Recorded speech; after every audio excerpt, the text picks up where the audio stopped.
Welcome back, students. Today we'll study about homologous organs of animals.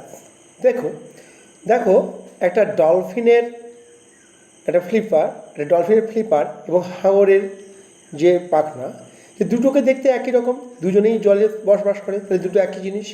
আবার একটা বাদুড়ের প্যাটাজিয়াম এবং ঈগলের ডানা, এই দুটো একই রকম দেখতে, একই কাজ করে, বাতাসে ভেসে বেড়ায়, কাজে সাহায্য করে, আবার এরা সাঁতার কাটে। But wonderful, this are not the same.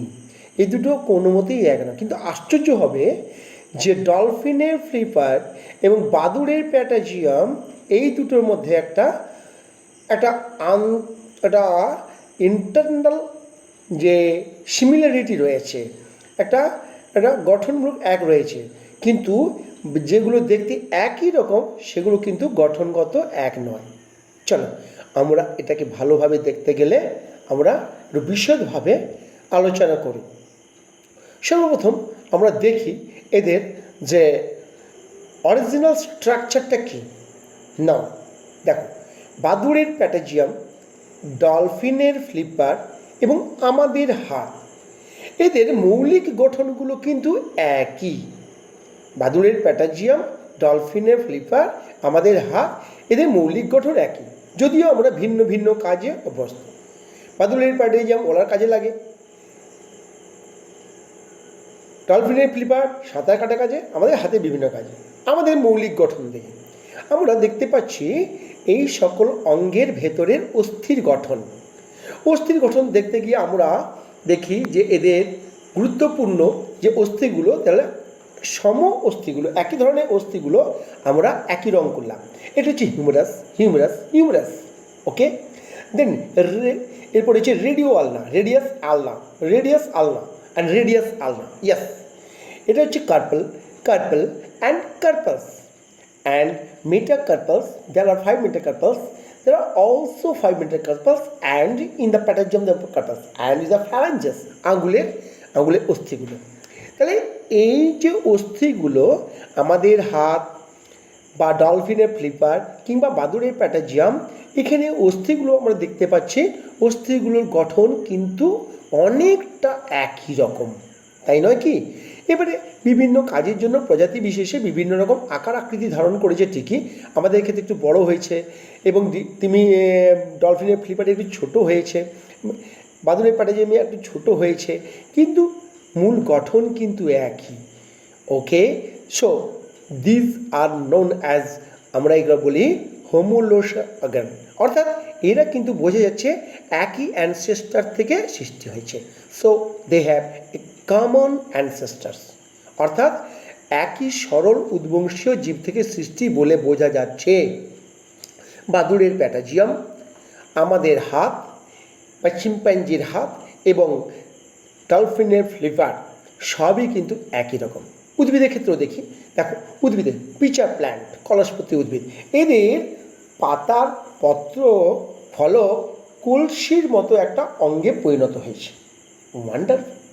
এখানে যে পতঙ্গভুক উদ্ভিদ, এখানে পাতা কেমন একটা কাঁটাযুক্ত সৃষ্টি হয়েছে এবং ক্যাকটাসের পর্ণকাণ্ডের উপর অবস্থিত কাঁটাগুলো, এগুলো কিন্তু পাতার রূপান্তর। All this are modification of leaves, সবগুলোই কিন্তু পাতার রূপান্তর, অর্থাৎ এদের একটা common ancestor, that is leaf. সবুজ পাতা বা green leaf is their same ancestor. এই সবুজ পাতা থেকেই কিন্তু এদের উৎপত্তি। কলসপত্রী উদ্ভিদ, পাতার পত্রফলকটা কলসির মতো হয়েছে।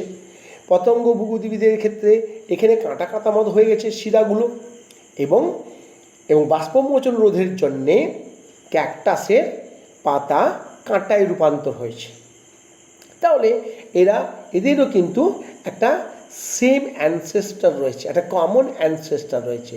এর দ্বারা বোঝা যাচ্ছে যে এরাও একই ধরনের সরল উদ্বংশীয় জীব থেকে সৃষ্টি হয়েছে, but due to difference type of ফাংশনের জন্য বিভিন্ন আকার ধারণ করেছে।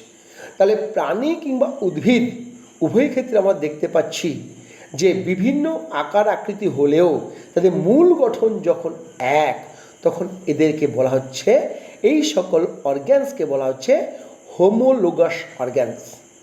ওকে, তাহলে এদেরকে এই ধরনের অঙ্গগুলো, যে অঙ্গগুলো মোটামুটি গঠন অনেকটাই এক, মূল গঠনটা এক বা একই কমন অ্যানসেস্টর থেকে এসছে, তাহলে এই সকল অঙ্গগুলোকে বলা হচ্ছে homologous organ.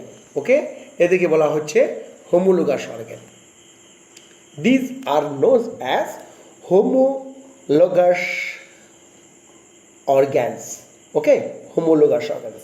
Homologous, homo means same. Homo কথার মানে হচ্ছে সেম, একই, মিন্স সেম অ্যানসেস্টার। ওকে, অর্থাৎ একই উদ্বংশীয় জীব বা সরল একই উদ্বংশীয় জীব থেকে সৃষ্টি, এবং they can have difference function. এবারে এরা একই ধরনের উদ্বংশীয় জীব থেকে সৃষ্টি হয়েছে ঠিকই, but due to difference type of function, বিভিন্ন কাজের জন্য, কমন কাজের জন্য এদের কিন্তু গঠনটা কিন্তু একরকম হয়নি। এটা যারা কিন্তু একই রকম কাজ করে, অর্থাৎ গঠন একই সরল উদ্বংশীয় জীব থেকে সৃষ্টি হয়েছে, এবং কাজগুলো বিভিন্ন হওয়ার জন্যে এদের বাইরের থেকে দেখতে আলাদা হলেও কিন্তু এরা কিন্তু সমস্ত অঙ্গের অধিকারী। না, এবার দেখি বাদুড়ের প্যাটাজিয়াম ঈগলের যে ডানার মধ্যে পার্থক্যটা কোথায়। দেখো বাদুড়ের প্যাটাজিয়াম, এখানে হিউমেরাস আছে বা ঈগলেরও হিউমেরাস রয়েছে, তারপরে চলে এসে রেডিওয়ালনা, দুজনেরই রেডিওয়ালনা রয়েছে, তারপরে কার্পাল আছে, মেটাকার্পাল আছে এবং ফ্যালাঞ্জেস। এবার যে একটু পার্থক্য তো রয়েছে, কিন্তু মূল পার্থক্য কোথায় দেখো, মূল পার্থক্য হচ্ছে এই যে বাদুড়ের প্যাটাজিয়ামের যে ফ্যালাঞ্জেস, অর্থাৎ যে আঙ্গুলের মতো প্রবর্তিত যে অস্থিগুলো, সেই অস্থিগুলো দেখো একটা চামড়া দিয়ে আটকানো আছে, যাকে আমরা বলছি প্যাটাজিয়াম। ইয়াস, এটা হচ্ছে চামড়া। এটা কি? এইগুলো হচ্ছে চামড়া। যে ফ্যালাঞ্জেসের টিপস অর্থাৎ অগ্রভাগগুলো, ফ্যালাঞ্জেসের টিপ বা অগ্রভাগগুলো, মানে আমাদের আঙুল যদি ধরি, এই আঙুলের অগ্রভাগগুলো একটা জাল, একটা চামড়ার জালের মতন জিনিস দিয়ে আটকানো রয়েছে। কিন্তু ঈগলের ক্ষেত্রে দেখো, ঈগলের কিন্তু চামড়া নেই, এখানে কিন্তু ফেদার বা পালকগুলো পরপর পরপর সজ্জিত হয়ে তার পাখা বা ডানা তৈরি করেছে।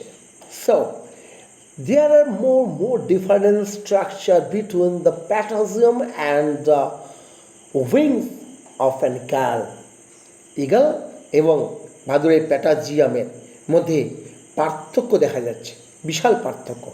So absolutely we can understand that the patagium from ancestor 1, but in the case of eagle this ancestor is 2, অর্থাৎ এরা দ্বিতীয় কোনো অ্যানসেস্টার থেকে সৃষ্টি হয়েছে, অর্থাৎ এরা ভিন্ন, এদের উদ্বংশীয় জীব ভিন্ন, অর্থাৎ এরা যে সকল জীব থেকে উৎপন্ন হয়েছে তারা কিন্তু সমগোত্রীয় নয়, তারা সমান নয়। সো এদের যে উদ্বংশীয় জীব, এরা কিন্তু একই ধরনের সরল উদ্বংশীয় জীব থেকে সৃষ্টি নয়, এরা ভিন্ন ভিন্ন অ্যানসেস্টার থেকে সৃষ্ট হয়েছে। সো সেক্ষেত্রে আমরা দেখতে পাচ্ছি, দেখো একটা ডলফিনের ফ্লিপার আর একটা হাঙরের শার্ক বা হাঙরের একটা ডান, দুটোর মধ্যে পার্থক্য কোথায়? পার্থক্য বিশাল পার্থক্য। এখানে কালার নেই। কেন কালার নেই? না, কালার তো হওয়ার কথাই নয়, কারণ এরা হচ্ছে হিউমেরাস, রেডিওয়ালনা আর অস্থি দ্বারা গঠিত, আর এটা হচ্ছে কার্টিলেজ দ্বারা গঠিত। There have no any similarity in the organs, in the bones, they are not bones. শার্কের ক্ষেত্রে তো হাড়ই নেই, এটা তরুণ অস্থি দ্বারা গঠিত, আর এটা ক্ষেত্রে অস্থি দ্বারা গঠিত। তাই they are also from different ancestors, অর্থাৎ ডলফিনের ফ্লিপার বা তিমির ফ্লিপার এবং হাঙরের যে পাখনা, এই দুটো কিন্তু সম্পূর্ণ আলাদা, কিন্তু দুটো কিন্তু সমান কাজ করছে। জলে সাঁতার কাটার জন্য সাহায্য করছে, এদিকে বাদুড় কিংবা ঈগল এরাও কিন্তু ওরা সাহায্য করছে। So this organs is R known as analogous organ, analogous organ, and they have different ancestors, and such a way we can understand that ana means different. They have different ancestors but same function. Yes, either in plants or animals, the organs from different ancestors must have the same function, is known as analogous organs. ওকে, তাহলে homologous আর analogous অর্থাৎ সমসংস্থ এবং সমবৃত্তীয় অঙ্গের পার্থক্য আমরা দেখতে পাচ্ছি। সমসংস্থ অঙ্গ অর্থাৎ এদের সরল উদ্বংশীয়, একই সরল উদ্বংশীয় জীব থেকে সৃষ্টি এবং ফাংশন কিন্তু আলাদা, তাই এদের গঠন, মূল গঠন একই হলেও কিন্তু কাজ আলাদা। So this are known as homologous বা সমসংস্থ অর্গান। বাট অ্যানালগাস অর্গান অর্থাৎ এদের কিন্তু সরল উদ্বংশীয় জীব আলাদা, ভিন্ন, কিন্তু কাজ একই, সেম ফাংশন। যে সকল উদ্বংশীয় জীব থেকে সৃষ্টি দুটো আলাদা কিন্তু কাজ একই, this are known as analogous বা সমবৃত্তীয় অঙ্গ। এবং এরা কি ধরনের যে বিবর্তনকে সাক্ষ্য প্রমাণ হিসেবে প্রমাণ দেয় সেটা আমরা দেখি। Okay, homologous organ from common ancestors and analogous organs from different ancestors, but the function in the case of homologous organs, function are different, but in the case of analogous organs, function are same. So homologous organ বা সমসংস্থ অঙ্গ divergent evolution বা বিবর্তনকে সাক্ষ্য হিসেবে প্রমাণ করে। ইয়াস, এবং proved the divergent বা অপসারী বিবর্তনকে একে সাপোর্ট করে, সমর্থন করে।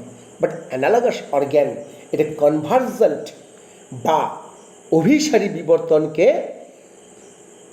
একে সমর্থন করে। অ্যানালগাস অর্গ্যান কাকে করে? অ্যানালগাস অর্গ্যান এটা করে কনভার্জেন্ট বা অভিসারী বিবর্তন।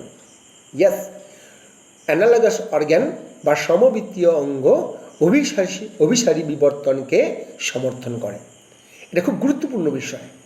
ওকে।